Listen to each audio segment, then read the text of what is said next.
This video is about the dynamics of competition and the benefits that it can bring, and it will also look at the difference between competitive and contestable markets. Now, when we're thinking about different market structures, they're really shaped by the nature of competition. And competition actually brings a wide range of benefits, particularly to consumers who are buying the goods in these markets. And we can sort these benefits into short run and long run benefits of competition. So in the short run, these benefits are relatively straightforward. So they're things like lower prices for consumers, because when firms are competing with each other, they might lose business and market share to rivals if they try and put their prices too high. So in order to stay competitive with those rivals, they're going to have to keep those prices relatively low, which is therefore going to benefit those consumers. Increased choice. If a large number of firms are all competing with each other, then consumers will get that choice between the different firms in the market. And also, if firms, and this often happens in oligopoly markets, if they compete by differentiating products from rivals, then they can get a greater variety of products for the consumers who are buying those goods as well. And then we've also got improved quality. So this can also be the basis of competition.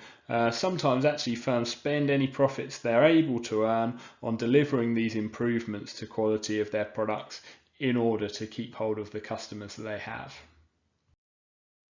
Going from short run to long run benefits then, and you can see here, this diagram shows us our equilibrium for the individual firm operating in perfectly competitive markets.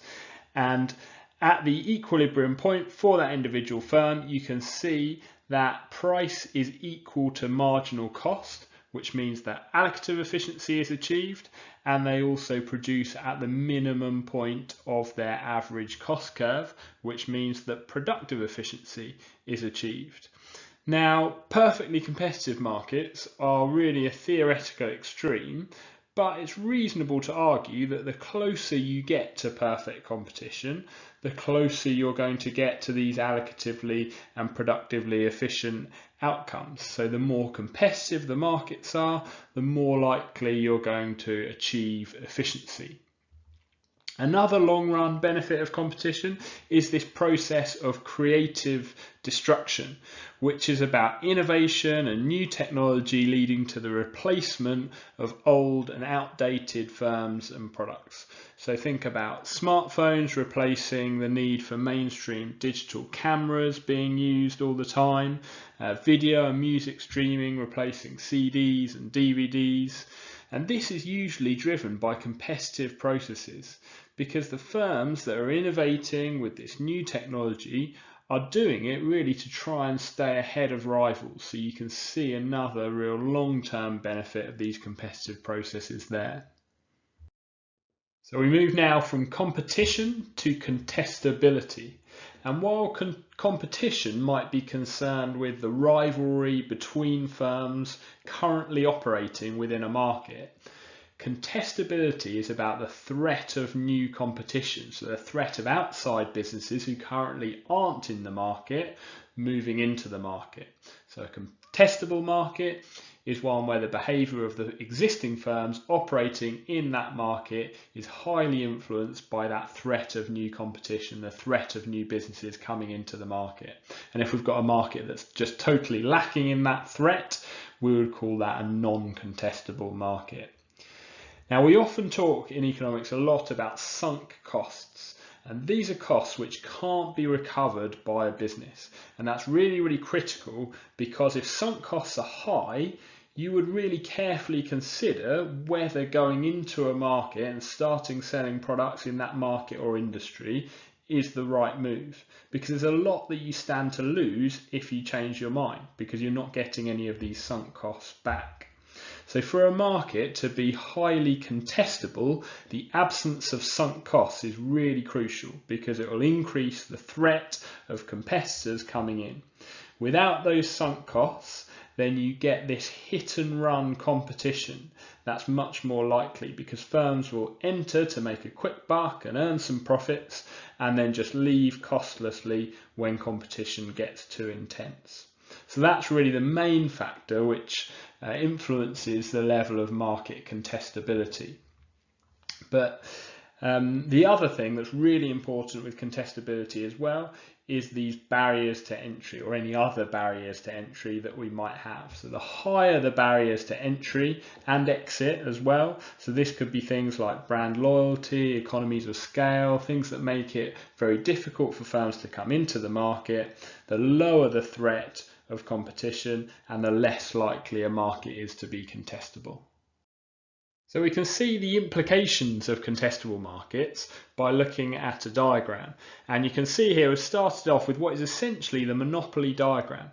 And we would then ask, well, what happens if we were to introduce this contestability or this threat of new competition to what is our least competitive market structure?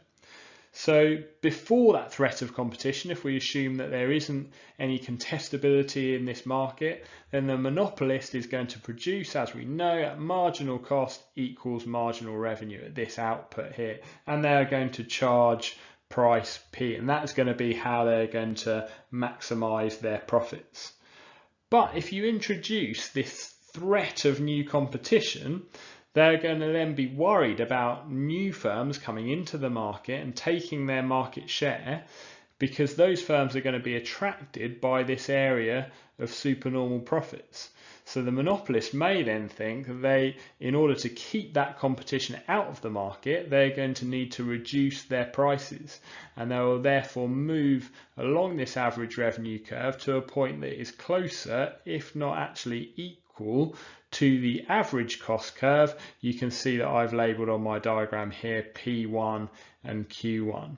So the impact of the contestability is that the firm charges a lower price and produces a higher output. And the effect of that is that it improves the level of efficiency in terms of the outcome in this market. So it's going to move us closer towards productive efficiency, which is the point where where average cost is at its minimum, and it's going to move us closer towards allocative efficiency, which is the point where price is equal to marginal cost. How far that goes and how close we get to that point will really depend on just how contestable that market is. So this is a fantastic point then that we can use when we're evaluating market structures, is we can say that it depends on the level of contestability in terms of the outcome for this market. So it's not necessarily just the amount of rivalry and the competition within the market that matters. It's that threat of competition, it's that contestability that's really important in determining these outcomes as well.